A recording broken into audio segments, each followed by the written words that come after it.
The first lecture is on frugal innovation in Europe, past, present, and future. Welcome, Professor Noringa. I got used to having this in my hand, so I immediately feel that there's something missing if I don't have this thing.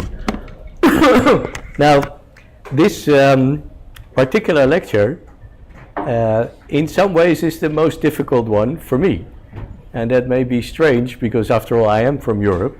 But as you may have noticed by now, most of my research has actually been on India and Indonesia, China, and in Africa, but never much in Europe itself. So I'm now in the relatively odd position that I'm talking about where I'm from, but I have less experience with doing research myself. So what I have done in recent weeks is try to get together literature on frugal innovation in Europe and trying to interpret that a bit. Moreover, I have been involved with a few projects, like for example an MRI scanner that is being developed in Leiden University, on which I will give a bit of a story about how it has come about. And that is an example where people at the Leiden Medical Center, together with technical people in Delft and people from the business model thinking in Rotterdam, have been pushing forward an innovation, which they're trying out now, especially in Africa, but it also has application potential in Europe. And that, I think, is one of the things that we will see in this overview. That sorry, I should maybe start with drinking a bit of water. I just had a biryani for lunch, which is still, I'm trying to digest, I think.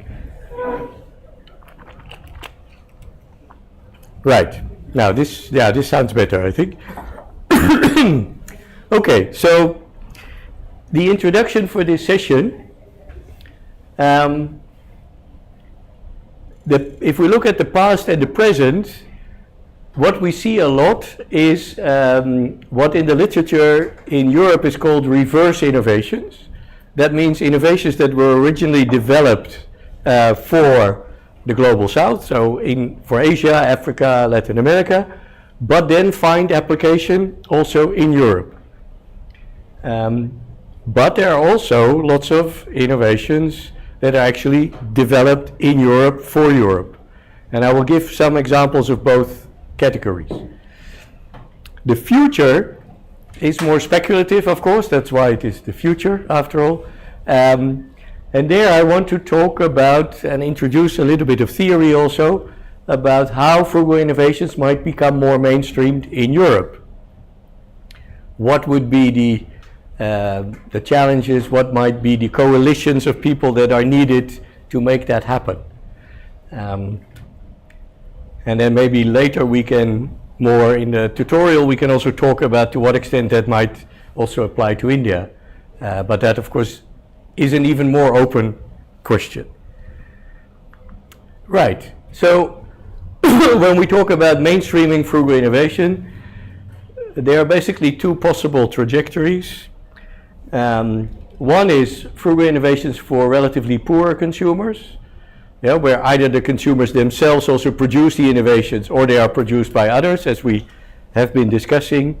I'm not going back to all the basics. We are now among specialists on day 4.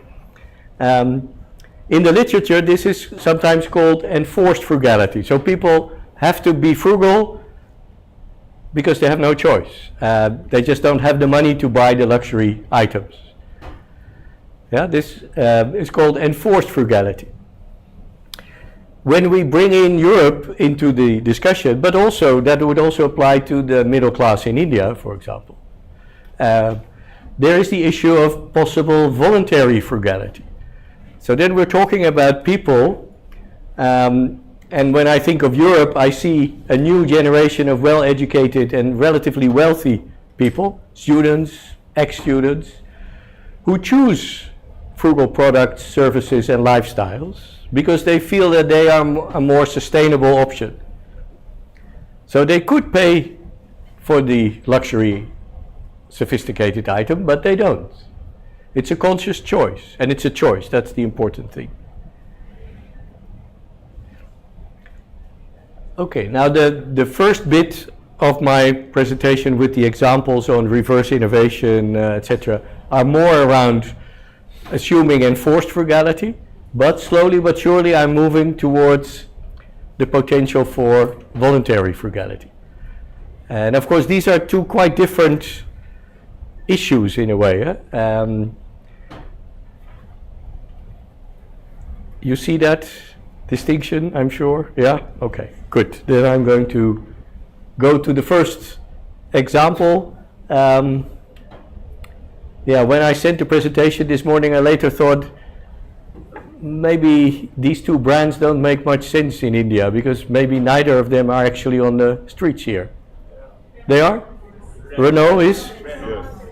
Okay, so Renault is a French brand, a sort of a standard, well-reputed brand. It's this one. Dacia actually is the frugal version developed by the same mother company that also produces Renault, but it is produced especially for the market in Eastern Europe. It's not as cheap as the Tata Nano, obviously, but it is about half the price of a regular Renault. And Renault within European market is already sort of mid-range, not high-end range. So it's not BMW or Mercedes or it's not at the high end, it's sort of in that mid-range. So how much? I think this one is around 25,000 euros, and that one should then be about 12,000, 13,000, 14,000 euros.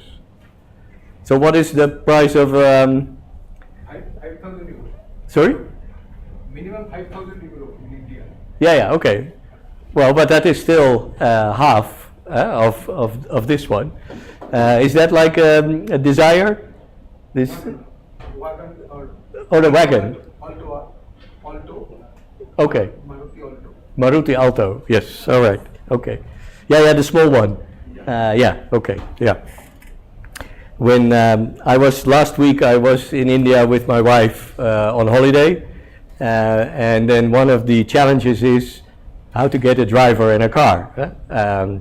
So thanks to Saladindu, who sort of explored all kinds of opportunities, we got to that. But then what we get on our WhatsApp is all these labels of cars. But do you want this kind of car, that kind of car? And then I have no clue, because these are all sort of different. Once you see the pictures, of course, it's relatively easy. So we chose a relatively smaller SUV. So not the Toyota, what is it called, the big one? The Ertiga, but a sort of somewhat more modest car. We were just with the two of us. Anyway, this is a frugal version developed by an A-level company in Europe itself to serve different markets inside Europe. That's the point. And that is quite common now. 10 years ago, they wouldn't do this because they would be afraid that their brand name reputation would be harmed by having such a frugal version. So the solution is they invent a new brand, but it comes from the same factory. But it's not a Renault officially. But 90% of the stuff in it comes from the same suppliers. So you start wondering, why am I paying 25,000 for this one and 13,000 for the other one if in terms of what is actually in it, it's more or less the same? Well, partly it has to do also with insurance and with few quality items related to the AC and the tires and a couple of other things. But the car basically has the same functionalities. So emission standard may be different? Emission standard indeed is different. Now, why is that? Because in Eastern Europe, the emission standards are more loose than in Western Europe. So it's easier to use such a car. So for example, in my city in Utrecht now, there are big signs when you enter the city about emission free area, this, that and the other. And that means that particular kinds of cars, there's a whole list, nobody can read it. It's like when you go on the tollway here, that you have all these details that you can't read while you're speeding by.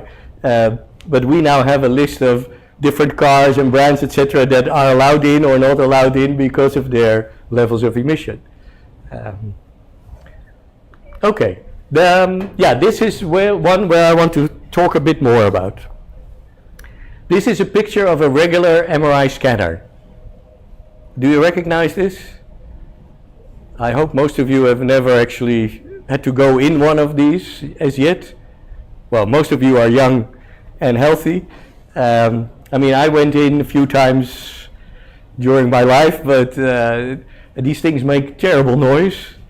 It's not a very nice experience, but it is a very important and expensive piece of equipment that can see through you, and you can find tumors and all sorts of things, more complicated details in your body. Yeah.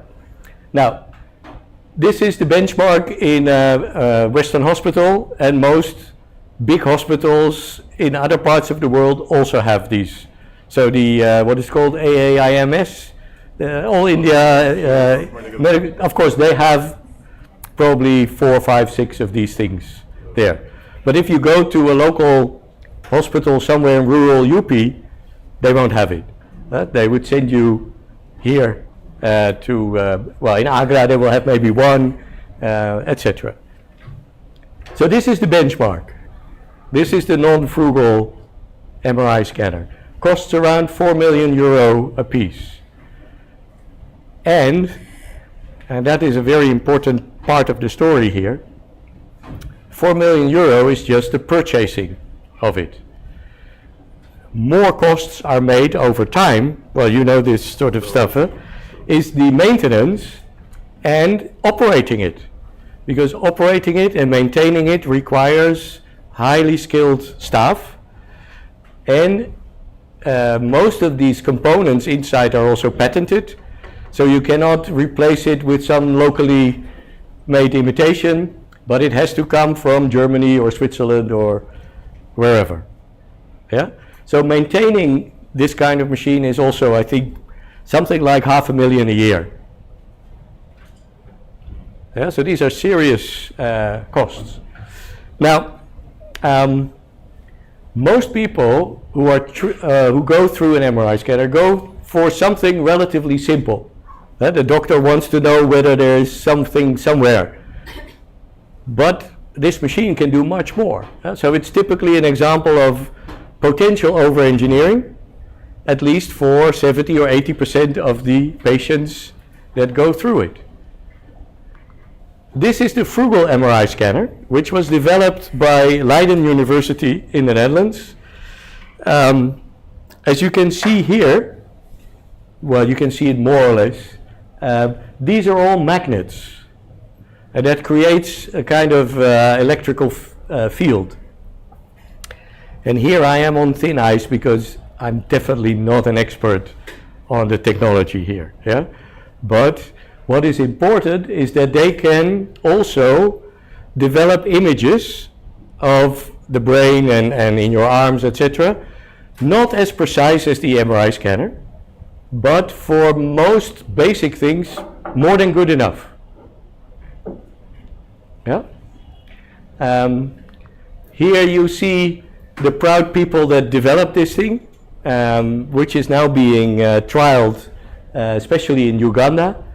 And there are all sorts of issues with that, as I'm sure you will also know, that for medical equipment to be properly used in a hospital or in a medical facility, you need all kinds of approvals from the Ministry of Health and all sorts of, it's a complicated thing, it takes years.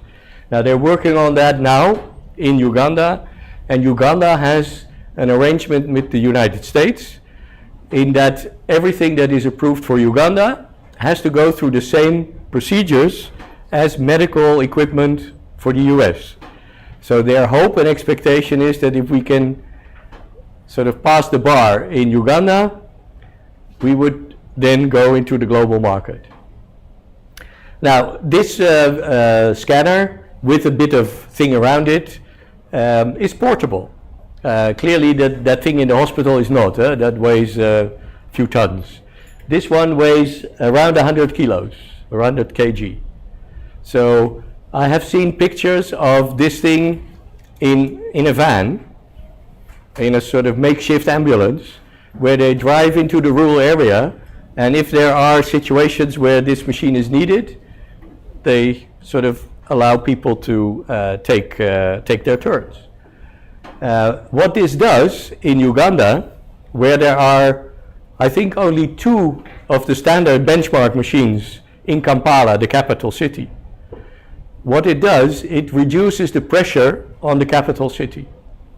Because one of the major issues is that in the health sector in a country like Uganda is that 80% of the people waiting in line for an MRI scanner in the capital don't actually need that machine. They could do with the simple one for what is their issue. Yeah, only some of them would then need to, but so to solve that queue, this is a very important in-between step in the layer of medical facilities. And this one costs around 150,000 US dollars, they think. Yeah, because it is in the trial and testing phase, so they have prototypes. They think now that they can produce it locally, almost fully, except for the magnets, in Uganda itself, for around 120 to 150,000 US dollars. This is typically an example of something that was initiated because of a lack of these big machines in more remote, rural, poor regions. But I have no doubt that once this machine would be on the market and it becomes a volume-driven kind of equipment, it will find other applications. I have one other example, and then I leave the medical side, but the next one is also in the medical field, of something that is already transferred into wealthy markets, so to speak. I don't know if you've seen any of these by any chance. This is an electrocardiogram machine. So it basically measures your heart rate, but a bit better than maybe your smartwatch or telephone can do. So it's a way up from that, but it's much cheaper and more portable than the one in the hospital. That the monitor that they put you on if you think you have a heart attack and you rush to the hospital, and then they click you to that machine. Yeah, this is the portable version, which costs less than 10% of the regular machine in the hospital, but it has 80% of the functionalities. So for most people, this is more than enough. This machine, developed by General Electric, one of the biggest American electrical companies, was developed for rural India. But it is now a major sales success with general practitioners in rich countries. And why? Because general practitioners, for example in New York, there are studies about this, the waiting rooms of general practitioners in capital cities are sort of flooded with people who think they're having a heart attack. Yeah, bad way of life, stress, whatever it is. But that is a major issue in these general practitioner facilities. And people are not satisfied when the doctor would look at them and say, no, I don't think you have a heart attack. You should be okay. Why don't you just go home? They want something being done. Now, this portable machine does exactly that. So they pull that machine from a drawer in their desk, they put it on the table, they connect that person, and they say, okay, take 10 deep breaths. They do, and the machine does its work, and then the doctor says, yeah, you're fine. It's good. You don't need to go to the hospital. Just go home, relax, have a good meal, have a good sleep, take maybe an aspirin, and then hopefully not see you next week. Yeah, something like that. So it's a hype item in these other kinds of markets, even though it was originally developed for something else.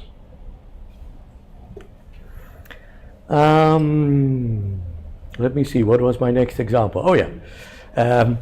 This is an example which was actually developed in Kenya, not in Europe, not in the US, not in China. M-Pesa. Do you know about M-Pesa? There are lots of things now also in India, but M-Pesa was the first with mobile money in Kenya. In the background, in the back office, it is technology, the technology is quite complicated. It's developed by Vodafone and Safaricom, two big telecom companies in, well, Vodafone of course is English, but a global company, and Safaricom is a Kenyan company. But for the users, it is very simple and very cheap and very reliable and easy to use. Yeah. So sending and receiving money without having a bank account. And a variation of M-Pesa by Vodafone is now launched all across Europe. I was recently, I have two sons, one of them works for Vodafone. He recently came to me and he said, "Dad, we now have something that we're doing in Eastern Europe. It's with mobile money and people don't need a bank account. It's all new." I said, "Well, actually, 10 years ago, this was developed in Kenya by Vodafone partly. Yeah, and they have developed this in all its details, and now it runs like a smooth baby. So it's not new at all. But of course, Vodafone is now launching it again as their new thing in Europe. Okay, that's an example. This is of course not a product but a service. So that's also one way of bringing some variation into the examples. Yeah. Okay, maybe to finish this off. Yeah, so these are examples of innovations that can come from Africa, India, Europe, that may initially have been developed for enforced frugality consumers, that are increasingly also used for relatively wealthy consumers, who don't choose for the frugality in this case, but are simply being confronted with these sorts of additional instruments to avoid having to use the really complicated, expensive machinery. All right. Clear so far? Just one question. Yes. The frugal MRI, it seemed to be rather small. Like usually the MRI is done for Yes. That's a very good point. I forgot to talk about that. This one is indeed quite small. It is developed initially for particular head and brain injuries and tumors. Actually, there's a particular disease that children who have drink bad water or have been swimming in water that is not healthy. I keep forgetting the Latin word for the disease, but it means that your head gets swollen. Oh, that's probably encephalitis. It's Japanese encephalitis, most probably. Okay. and differently. No, Yeah, that's something to do with but it is the sort of the. Meningitis. No, it's not meningitis. Okay. Well, this is where my knowledge stops also. But they use it primarily for the head. Yeah. There is now, that's interesting, another startup company, because the people from Leiden Medical Center have all of this is open access online. All the development and all the designs. So there's now a new startup company, I think in Australia, that have developed this especially for knees. and ankles. Because with knees and ankles, these are the sort of most common injuries, especially sports. So yeah, these crazy Australians are of course in things like rugby and other sort of heavy duty sports. And they have developed this specifically for that. But so there is not a version yet for the full body. So that indeed is an important limitation of this much cheaper variety. Yes, true. It's an important point to be made. Yeah. And I was a couple of weeks ago, because I'm an advisor to that particular project, we were invited to a small factory in the south of the Netherlands who claims to be producing the best magnets in the world. I have no way of telling, but it's on their website at least. And then once we entered and we got a tour, and you had to take out all your sort of things that magnets could attract. And we walked around, and then it turned out that actually all the magnets came from China. But what they did was to sort of tweak them and finish them in a particular way so that they could be used for these medical equipment purposes. But the basic magnets were not developed by them at all. And then I asked why and how, and they said, well, but actually the production of the basic magnets is a very polluting activity, and we are not allowed to do that anymore in Europe. So, but then you are allowed to import it from China. Yeah, so far we are allowed to import it from China. But that may also change. Okay, but that's a good question. Yes, now there is a second question. Any specific reason why Uganda was chosen for this? Yes, there was a specific reason why Uganda was chosen, but it was quite, how do you say that, a random reason. The professor at the Leiden Medical Center, Andrew Webb, who wanted to develop this, he had 3 postdocs. 2 were Dutch and 1 was from Uganda. And then together with somebody that he had been working with in a university in the US, they started this project. So this is how these things sometimes happen. Has there been trials with the machine? Sorry? Has there been clinical trials sort of thing with the Yeah, machine? yeah, they are now doing clinical trials with the machine because they have past the stage where they have done a lot of sort of comparisons between what the regular machine and this machine puts up in terms of pictures. Yeah, and there is so much similarity that, well, 80-90% of things that you want to detect can also be detected with this machine. They are now negotiating whether the trials will be with animals first or with humans immediately. And in the medical sphere, all these things are complicated. So I know that they started the technical development, so having that postdoc from Uganda and actually moving forward is already, I think, 6, 7 or 8 years ago. Yeah, and now they're at the stage of doing starting the clinical trials. And yeah, so it will take probably another 4 or 5 years before it actually hits the market. But because they're doing it all open access, the chances of it becoming relatively big soon after the approvals are there are higher. Because they're not keeping it for themselves and not having production capacity basically. But once the designs are available with people knowing that there is an approval from, let's say, the American and the European health authorities, then it can go quite quickly. Or at least that's what they hope and expect. Because the person at the heart of it is professor, radiology professor of Leiden University. He already 5 years ago, he said to me, look, I'm not an entrepreneur. I'm an academic. I'm a medical person. I want this to be accessible to everybody, but I don't need to make money out of this. I don't even want to make money out of this, but I want it to become globally accessible.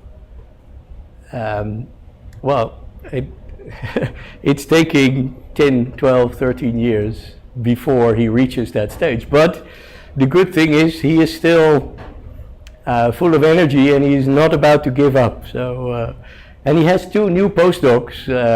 One is from Italy and the other one I'm not sure where she's from. I think the Philippines. So there will be other areas where maybe new experiments will start taking place soon. And I mean, this is just one story that I happen to know of. And if you Google it, you can hardly find anything about this as yet. So there must be lots of these sorts of things under the surface at the moment that will be popping up once the approvals are there. And this will be in energy, in water, in health, in agro. So there is really something happening which we are not yet seeing a lot of, unless we are in that kind of research environment, or you happen to be in a course like this where people want to talk about it, to share these ideas. I have a question related to M-Pesa. Yes. So it is mobile to mobile transfer.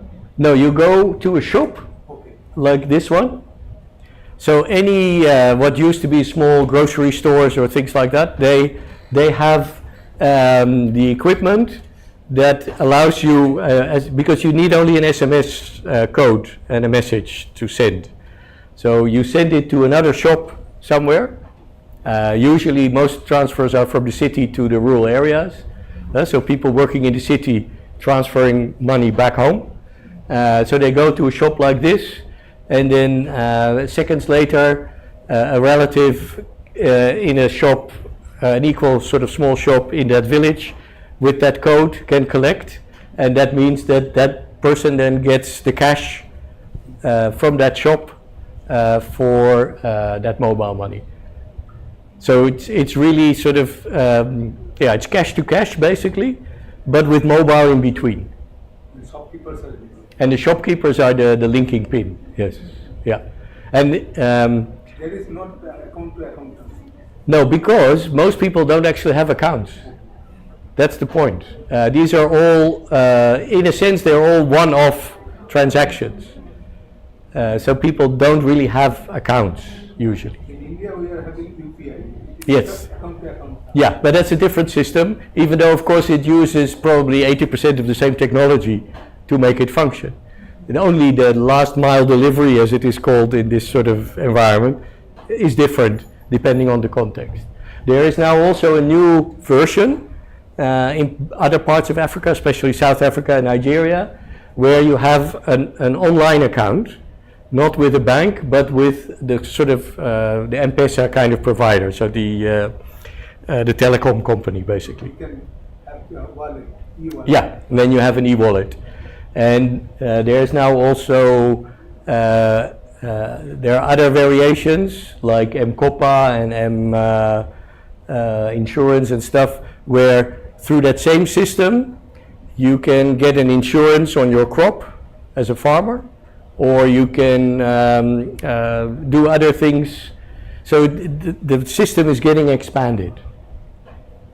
So you get the code on your mobile Yeah, and then you show it. yeah, and that's it. And then you get the money. Yeah, So yeah. it sounds similar to what we have here as a money order in the Indian postal Okay. services. I mean, I don't know if it still happens, but that's how money is also transferred through the postal system. Yeah, yeah. Okay. With a code. Not with a code, but you just go, you get a money order done and you give the money, and then they deliver that to the person you want to get it, you want to give it to, and then they give that money Yeah, yeah. to that person. Yeah. But it's through the Indian postal services. Yeah, yeah. Okay. So Yeah. it's not still a mobile thing, and I think it has stopped. Yeah, now I'm not sure. Because it used to be a form which Yeah, was it's filled and physical. money used to be paid to the local post Uh-huh. official, Yes. and then it would be routed via the post offices to the destination of the recipient. Okay, okay. But a person would go. Would have to go, yes. It's Yeah. not through the mobile. Yeah, Postman usually visit the house and Yes. they- yeah. Okay, that's also, yeah, It is a- yeah. It's a physical. yeah. It's And not done through mobile. I'm not sure if they have any other. What I would say is there's this service called Western Union money transfer. That It Yeah. would be sounds the nearest similar, equivalent but I don't know actually. how. yeah, but Western Union, of course, was quite expensive. Yes. Yeah, That's cross-border, not the. yeah. Besides it's interbank transfer, actually the SWIFT code that you Yes. and the local IFSC code that you use is Yeah. basically international financial services code, right? Yes. So, in a sense, that implies not only fee, a certain percentage, and also the fact that it is done interbank. So, there is a back end to it. So, it's not like Yeah. it's invisible infrastructure kind of thing. So you're Somebody talking pointed out. about it doesn't have any service charge. Well, but the service charge is so small that for the customer it is not an issue. And that has to do with the fact that the volumes are so huge that they can do it for, what was it, 20 paisa in Indian terminology, something like that. Well, as a matter of speaking. Roughly cost. Roughly, of course, Cost. when I first came to India in 1986, 50 paisa was still real money. You could buy a cup of coffee or something. But anyway, that just tells you more about how old I am than about what money is worth nowadays. But of course, the thing to remember with M-Pesa, kind of, and other related sort of mobile services, is that people who used not to have a bank account, who would rely only on informal sources, I remember sort of people taking the money in cash on a night bus, under their clothes, and then hoping that they would arrive safely in the village so that they could give the money to the family. Now that sort of risks have been overcome. And that's important. I mean, when I was in Hosur in the 1980s, there were still, if I would go to Bangalore, which was 50 kilometers away, some people would say, can you bring something for me, or can you take some money this, or can you, all of that is gone now, because it's not complicated anymore. There's no security risk. So in that sense, this was an important step forward, especially for people who didn't have the formal banking facilities or already had smartphones and things like that. Because most people who use this, they have the simple Nokia, the old-fashioned Nokia with SMS, and that's it. And what in Kenya they call the not call. So you call somebody, but they don't pick up because that costs money, but you just sort of let it ring 3 times or 2 times, and then the person on the other end knows the message. Yeah, I'm sure you do that here also, or some people have done that here. Okay, let's take a step back. I'm going to move to to think more about innovation policies in Europe, and how frugal innovation kinds of thinking may or may not come into that. And there is a paper by Saradindu and myself about frugal innovation in Europe and the policy environment, which we wrote 2019, I think? 18 or 19? 18 or 19. So we wrote that when we were going to the European Union headquarters and doing workshops there. And one of the things we put forward is the way it's put here, it's the first bullet point: combine local knowledges with new technologies, and R&D expertise through adaptive learning and innovative business models. Now that's a mouthful. Let me just give an example of a project that we have been involved in with the center. If you think about microclimates, agriculture, rainfall,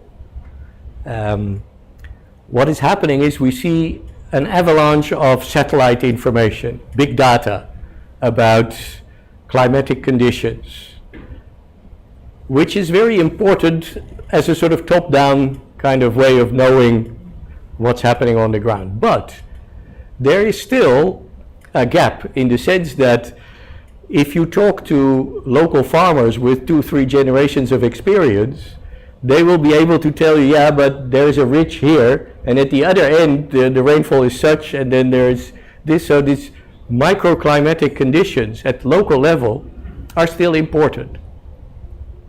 Now the step forward, and that's how we have been advocating also thinking around frugality for policymakers in the European Union, is if you can connect that kind of indigenous local knowledge with these sort of big data satellite sort of information, you get a qualitatively better assessment of these microclimatic conditions.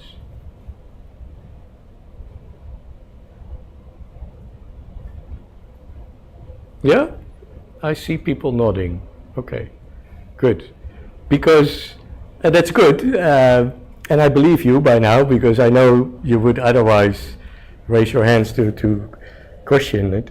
But I remember, I'm joking about it because I remember that in Brussels it took us 2.5 hours to bring that message. Yeah, because for EU policy makers who are in an air-conditioned office in Brussels, it's difficult to see the potential relevance of that localized knowledge in a world that in their minds is fully ruled by AI, big data, competing with the Americans and staying away from the Chinese, etc. Yeah, so that connection between this sort of data and making use of experiential knowledge at the local level was not so obvious for them. But fortunately for you, it is. Good. It was just an observation. I met a few people, so they said that they have government has been training in Maharashtra to tribal people. So now what happened that the younger generation of that tribe has kind of unlearned what they originally should have known, and now they have learned something new, which is like kind of useless. Yeah. So I think that kind of thing. Yeah. That is there something. Yeah, this is very true.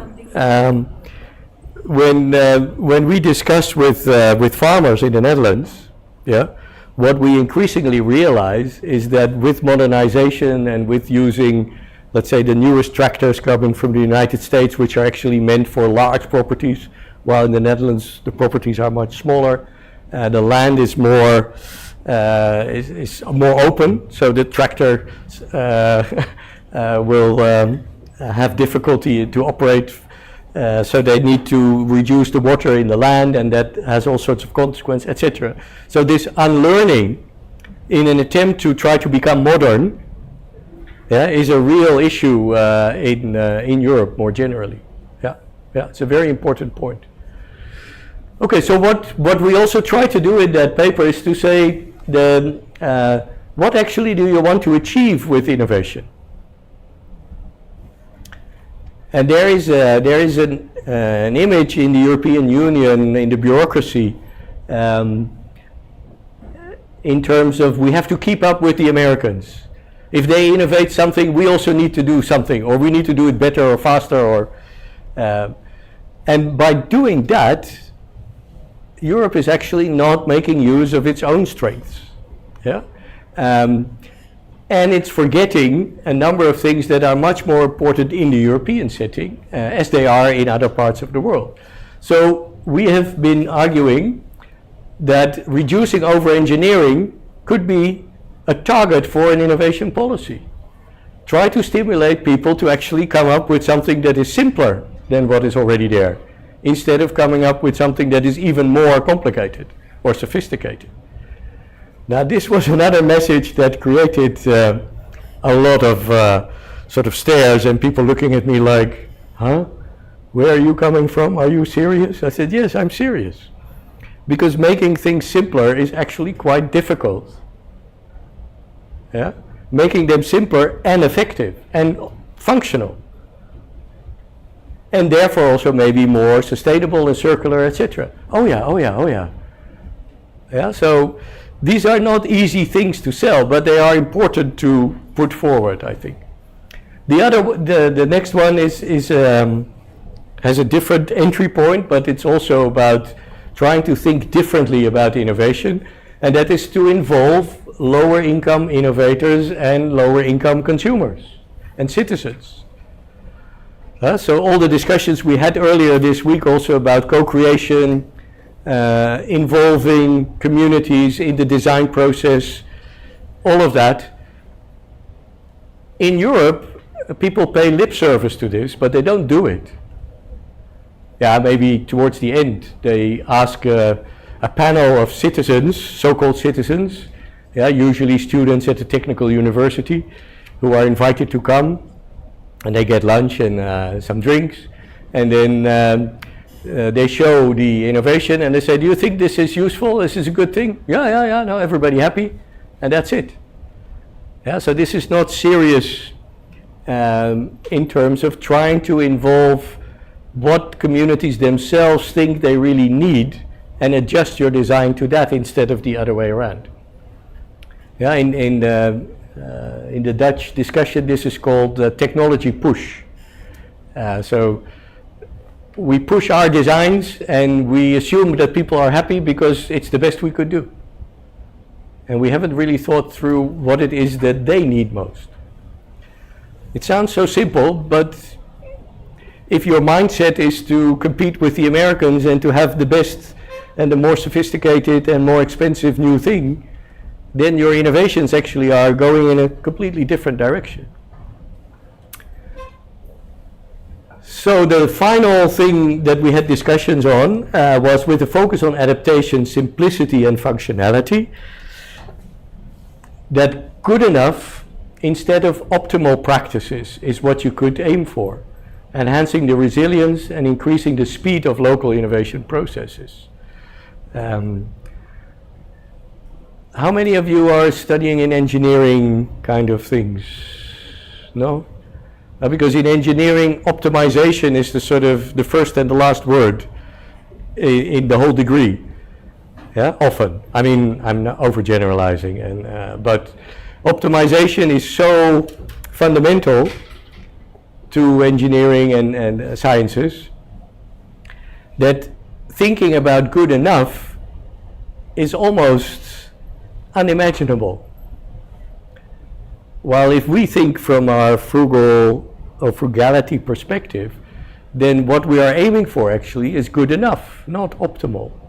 Optimal is that in any case you can do it always, whenever. But that means that you need all these extra things that you need only now and then in every device or in every surface.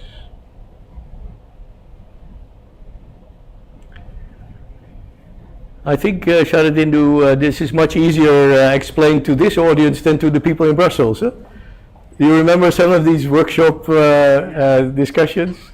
Except the commissioner, maybe, he understood. Yes, the commissioner himself, the most powerful person at that time, he understood. But then, what was the secret to that? I think he probably was from the south of Europe. That's one, but he had done his PhD. He had done a PhD on user-driven innovation. Yeah. So he himself was maybe an outlier in that environment. That's true, yeah. So we were very happy to stumble upon him, in a sense. And we thought, okay, this is a big guy in that setting, so we can move forward. But then I think 6 months later, he was thrown out and somebody else from another country came in. And that person was completely uninterested in any of the things that we were talking about. So we had to start from scratch again. Right. Then, in the existing European policy instruments, frugal innovation plays a role, a little bit, in 3 areas. Because the EU is very good in publishing all sorts of documents about what they're going to do and what is important, etc. So if you go through these sorts of documents, you can find where there is space for other sorts of thinking. Now, the first one is the focus on ensuring Europe's global competitiveness. Yeah, so this is about competing with the US, with China, and increasingly European Union is also worried about South Africa and Brazil. Not yet so much about India, it seems, but that may be a stupid thing that they are neglecting that. What they do emphasize is that in some of these, what they call new middle class markets outside of Europe, there is space for European firms to gain a price premium within what they call the frugal range. So accessible, affordable, retaining quality, and avoiding a race to the bottom on price. So these are the kind of products in, let's say, a middle class environment in Nairobi or in New Delhi or in Sao Paulo, where people are maybe not always interested or able to buy the global brand. They also feel that they don't want to or need to be able or need to buy the sort of a Chinese imitation, but they're looking for something in between. And the European Union has identified as one of its strengths that this is where we could identify and support businesses in Europe to become exporters in that market segment. Yeah, and this is what they call the frugal range in the premium market. It's a sort of a word game, yeah, but yeah, I think you get what they are looking for. Huh? And I see that happening also. Yeah? So this is not just a piece of paper in a policy document. You see it also happening. Companies from Italy, from Spain, from the Netherlands, in all sorts of products, who are trying to target in that range. And sustainability standards are then often seen as a way to avoid going the race to the bottom in terms of price and competing with the cheapest varieties. And there's now a new legislation in the European Union on ESG. I don't want to go into that because that's a more technical discussion, but it's the E is environment, the S is social, and the G is governance. And the basic idea is that whatever product or service you sell in the market, you have to take responsibility for the sustainability standards in the whole chain. So if you sell t-shirts from Bangladesh with your brand name in New York, you have to ensure that you pay proper wages in Bangladesh, as an example.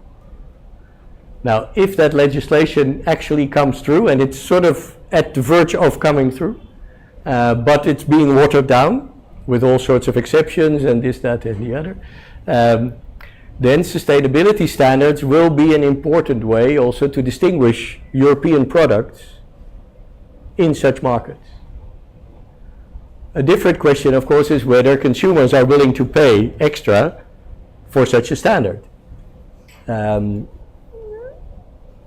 example, I've done some research in China on standards and sustainability standards, and then most normal people that you talk to about this, they all say, oh, I don't trust standards. They can put a label here saying fair or organic or something, but I don't believe it. There are so many scandals, there's so much going wrong, I don't believe it. And I think in India probably also many people would say, well, if I know the farmer and the supplier, maybe I believe it, but if I just go to a supermarket or a shop and there is one product has a label and the other doesn't, and the one with the label is more expensive, well, what do you think? would you buy a more expensive product with a label saying fair trade or organic? So it would depend on the source of that product as well. Yeah, it would. So I remember there's this documentary, Seaspiration. Yeah. And if you have watched it, you might have come across how sustainability, when they're putting it as a label of tuna cans, Yeah. is also a scam. Because basically the sourcing of tunas is from those tags which are basically not sustainable Yeah. practices. Yeah. So Yeah. many a times when sustainability practices can be in question, and that might be the skepticism of many of the people. Yeah. Like in India, we believe if it is not done in front of us, mostly like if the milkman doesn't milk the cow and give it in front of us, Exactly. most of the time the milk is not bought. Yeah. So, Yeah. Yeah. Especially in the case of organic, like the lack of using certain inputs should imply that the pricing signal should be downward rather than upward. Ah, yes. So the first skepticism arises from that: why do I pay for something which doesn't use, say, fertilizers, urea, etc., Yeah. etc.? Yeah. If the cost of producing it is low, then Yeah. it Yeah. should come cheaper. Yeah, so there's quite some skepticism on that, huh? For all sorts of good reasons. Huh? I'm not saying So otherwise. in the US, usually the canned food is cheaper than the fresh vegetables. Yeah, And Yeah. it's like you are adding so much of preservatives and so much of processing, and the cost should increase, but it's not. They are cheaper. While the organic produce or whatsoever, the fresh produce, which is right from the local market, is much more expensive. yeah, and one of the reasons for that is that for the canned tomatoes, for example, they use the second-rate quality tomatoes because the first-rate tomatoes are shown in that fresh market. But that's a different story. Okay, so there's quite some skepticism, rightly so. Nevertheless, the European community feels in its policy documents that there is a niche of not trying to be as cheap as the Chinese, to put it very bluntly, and not be as expensive as the global brands, but to find something in between. And that there is a good middle class market around the world nowadays for these sorts of products. Now, whether it will work out that way, of course, is an open question. This is a policy document, I think, from 2-3 years back. So the jury is still out on whether or not it is also happening like this. But this is how they have conceptualized it. This is where the Europeans could make a difference. And especially the small, medium-scale European companies. So not, let's say, not a company like Philips or Unilever, because they are among the global brands. But this is for the other relatively unknown, not global brand owner companies.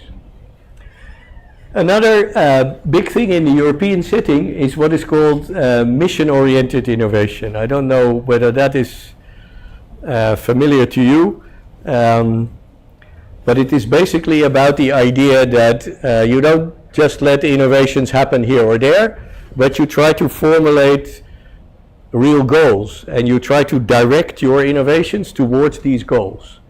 Now, one goal that the European Commission has, for example, set is to clean up all the cities.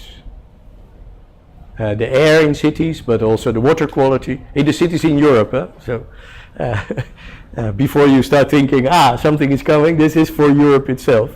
And there's also a mission of the CO2 reduction.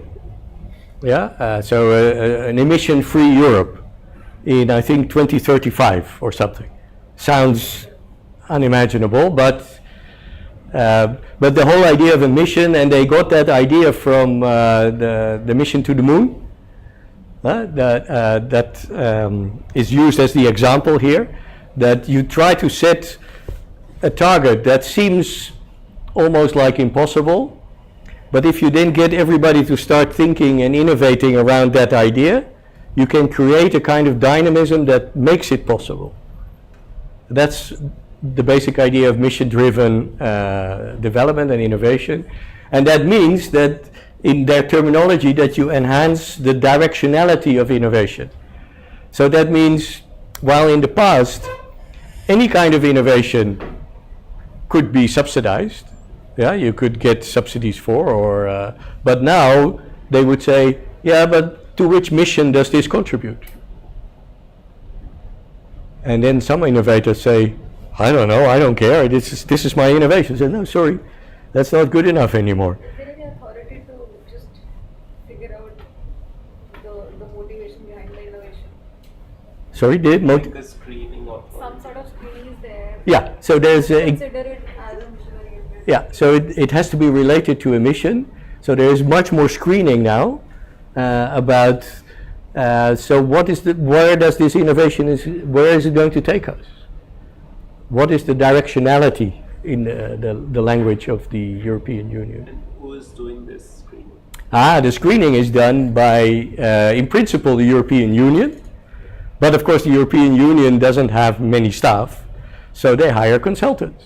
Isn't it somehow restricting the innovators in a way? Yeah, and that's also the purpose. They are consciously trying to direct innovations to particular goals instead of just letting it happen. But innovations are anyway something which actually just happens. You cannot direct it somewhere, right? Yeah, well, maybe, yes. But this is, let's say, if you take a few steps back, this is a bureaucratic way of trying to get the kind of innovations that they think they need. They don't know much about innovations, of course, but they are trying to create a support system for the type of innovations that they are looking out for. And of course, they are not saying you are forbidden to innovate something else, but then you don't get European Union money. So what the European Union is now doing for this screening, they're hiring people like me as consultants to help them do the screening for this sort of stuff. I mean, I'm not hired, but people like me. People working in universities in Europe who have published on and are seen as experts when it comes to things like innovation. These are the sort of, that's the sort of people from which they get this kind of job done. Sir, but the narrative, the moon and the ghetto, well, that was a huge investment, and the kind of thing it's bottom-up solutions. So, are they not contradictory, because that was a huge investment that led to man on the moon? Well, but the man on the moon was also something that you could, well, maybe the man on the moon is not a good example there, but if you think about the multiple bottom-up solutions, which is indeed the next point, then if you think about, I think one of the other missions was something with greening the landscape of Europe. Now, for that, you can imagine that what you would want is each and every local community in Europe to participate in actually greening their own environment. Because if this has to be done by strange people coming from the city who has no clue about that would be counterproductive. So there are missions where you could think of roles, while it is a daunting, enormous challenge, there could be roles for all kinds of local initiatives in this. And what we have been saying to them is try and maximize not so much maybe the directionality of the innovation, but the involvement of multiple bottom-up contributions to making these solutions, to developing these solutions. Because there is a big tendency among such bureaucratic organizations to then give the task to experts to solve something. But many of these things are better solved by people who know the local situation best. Maybe working together with an expert, but not the expert on his own or her own. So you can have a mission to the moon kind of idea, but then try to think hard about how can I involve local experiential knowledges in actually developing it. And that has been an argument that is finding more and more support. Also because like the guest lecture yesterday on citizen science, in Europe also citizen science is a hot issue. Among others for this reason. How can you mobilize citizens to not only collect data, but also do things in terms of, for example, greening your local environment? Which means like keeping an eye on people that are throwing their garbage out on the street. Yeah? For example, in the Netherlands we have a big issue with production of drugs, ecstasy related drugs. And for producing these drugs, they have all kinds of waste that they have to dump somewhere. So there are different parts in the Netherlands where if you drive through the countryside, you see these dump sites everywhere. And this is toxic material that's just being dumped by the roadside. Now, is this easily solved? Probably not, because local farmers or local communities don't easily go to the police to tell who did it, because people related to drugs are usually not the most friendly people once you start getting into a fight with them. So there are more complicated issues there, but using local knowledge and local manpower to address these challenges is definitely part of the solution. Not on its own, but and making it part of the solution I think is important, because otherwise it's all about these experts coming from the outside, and we know that that doesn't work.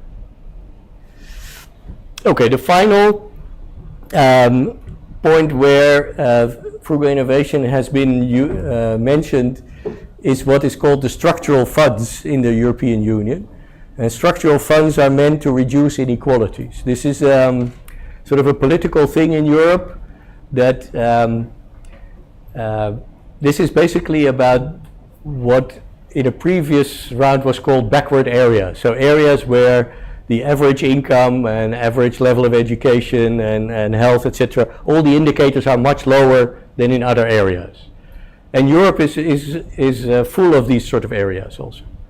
So often when you maybe look at Europe from India or China, it sounds homogeneous, but Europe is in that sense very diverse, and there are deserted areas in Spain, Italy, Greece, Portugal, empty villages, deserted places, desertification of rural areas happening, and the structural funds are meant to do something about that. Now, and in these structural funds, they have started to use now reverse and frugal innovations, but I put there second-rate substitute risks. This is the story that I told you, I think, on Tuesday, about this lady in that village in Kenya who said, I don't want this solar panel electricity. I want what the rich people in the city have. I want electricity from the grid. And any expert can then tell you it's the same thing, yeah, to load your phone or run your refrigerator, but in the mindset, it's not the same thing. Okay, that's the story of the EU policy instruments. Then I want to move to the future, unless there are questions about the present. Because this is the end of the present. So the presentation is about the past, the present, and the future of frugal innovation in Europe. And we are now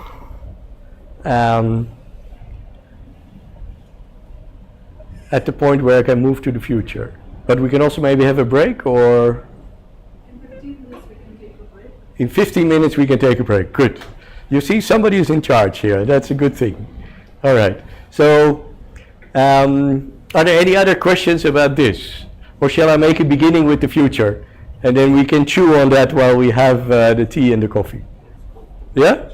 Let's go for the future. Okay. Moving to the future.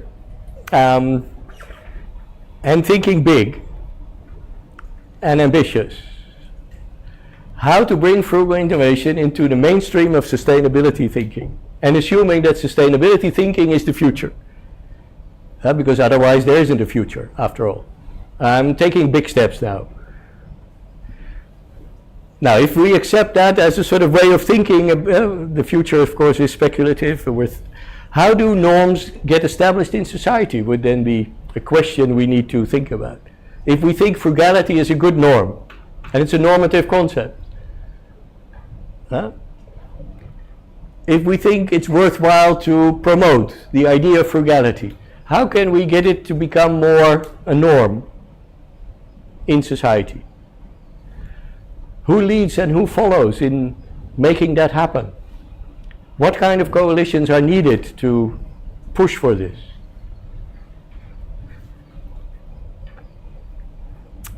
Okay, now before I go any further, let me say one other thing. If we go further and you start asking questions, yes, yeah, but do you think this will really happen? I don't know. Let me already say that in advance, yeah, as a disclaimer. We're talking about the future, so we don't know, but there are theories about how you can get norms established in society. These are theories from international relations about human rights, and I'm using that as a parallel here. Yeah?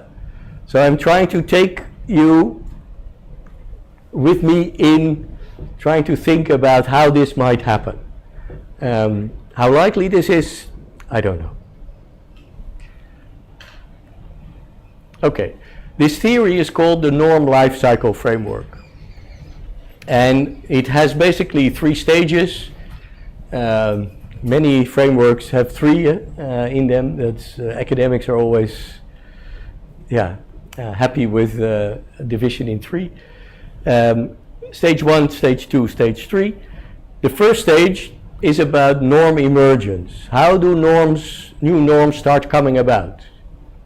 And in this theory they say, well, they come about through things like activism and commitment of people.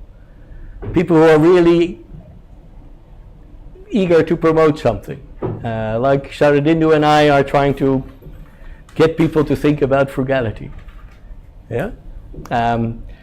So there is persuasion, altruism maybe, idealism, activism. This is how things can get started. And the parallel with the human rights framework is the story around child labor. Now, child labor 100 years, 150 years ago was very normal across the world. At a certain point, there were people, some of them with a religious background, some others more sort of humanists, who started to say, but child labor really shouldn't be seen as normal, right? Now, nowadays, if I talk about that, at least everybody thinks that it shouldn't be normal. At the same time, there are still many places where child labor is still quite common. But it is increasingly hidden because people feel that it's actually not right. Yeah? Now that has really changed. Takes maybe 100 years. Yeah? And when we talk about norms and changes, we don't talk about next week or next month. We talk about years, maybe decades, maybe generations. Okay, then in that theory, before we get to what they call the norm cascading, which is when it becomes the right thing to do, that everybody says, yeah, you should not have child labor.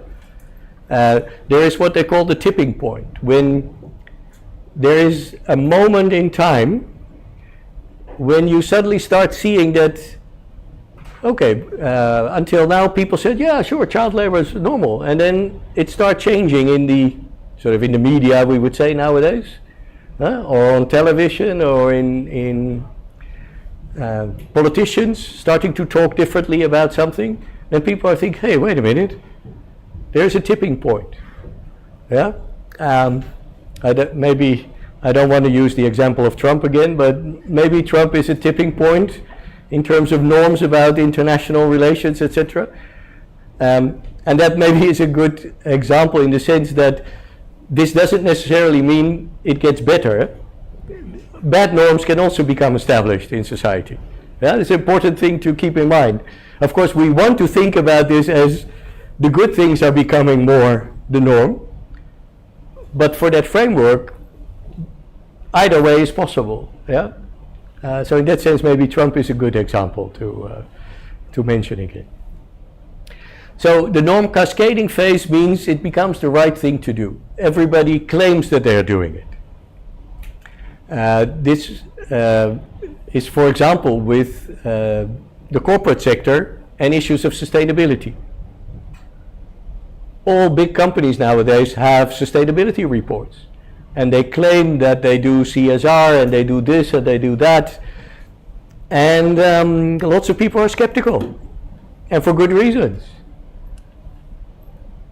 At the same time, the norm has shifted in the sense that all these companies now at least feel that they should say something about this, because they have recognized that something has changed. Yeah?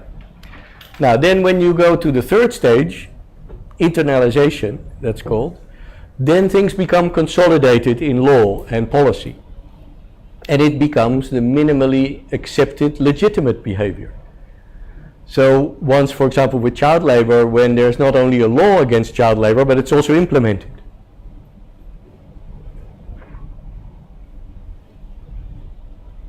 Yeah, and also in the Netherlands, by the way, we say there is a law against child labor, it's being implemented, and still there are always still examples or incidents related to child labor, depending a bit on whether it's 14 or 16 or 18 where you put the limit, but still. Yeah. So these things don't mean that at a certain point we all live happily ever after.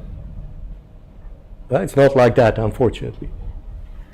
But with that consolidation, it becomes important also in the law and in policy.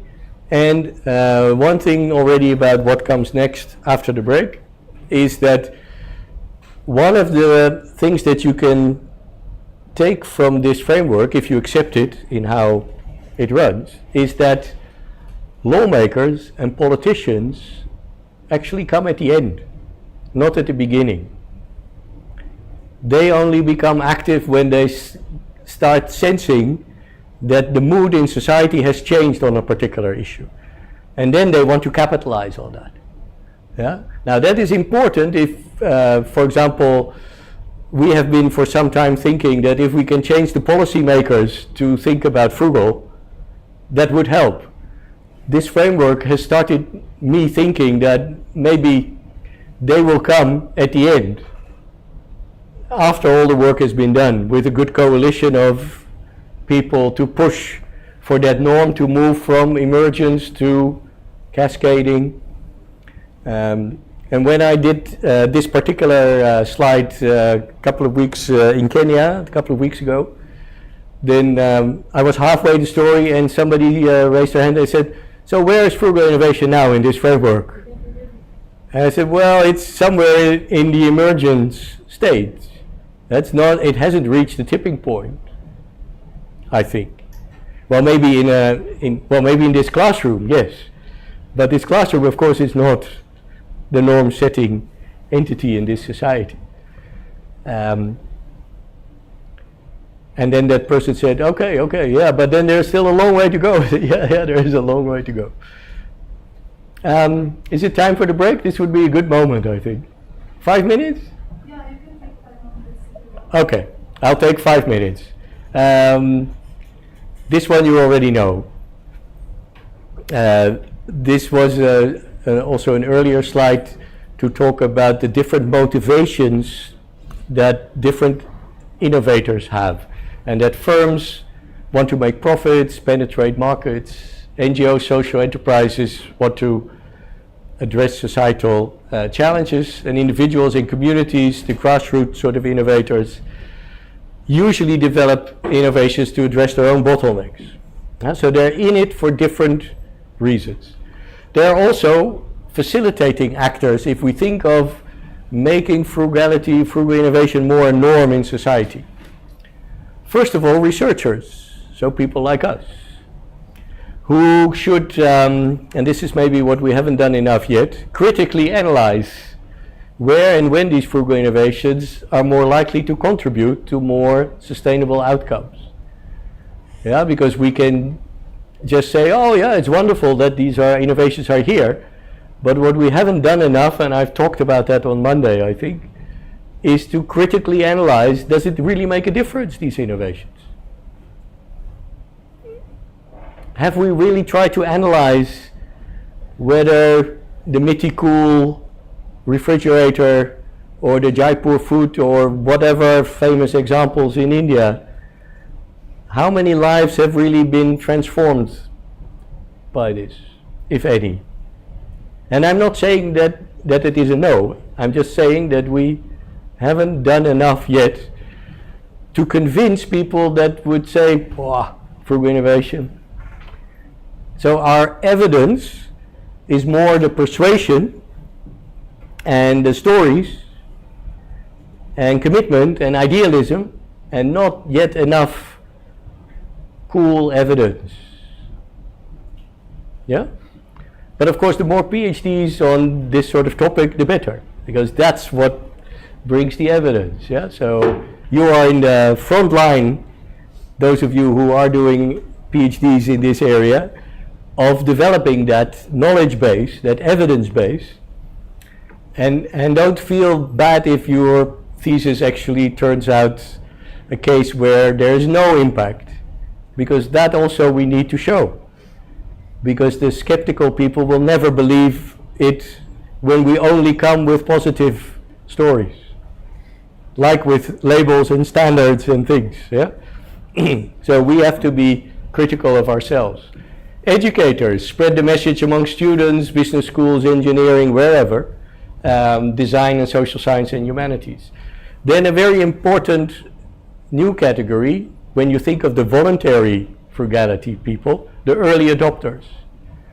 Young, well-educated, relatively wealthy people who make frugal innovations more aspirational and fashionable. So there's a task here for the young, well-educated among yourselves here, perhaps, yeah, to not only study it, but also to some extent live it. And again, I'm not telling you to do that, huh? I'm just saying that it would help getting across the tipping point if more people start doing it. Yeah? But sometimes it's misunderstood as elitism as well. Yeah.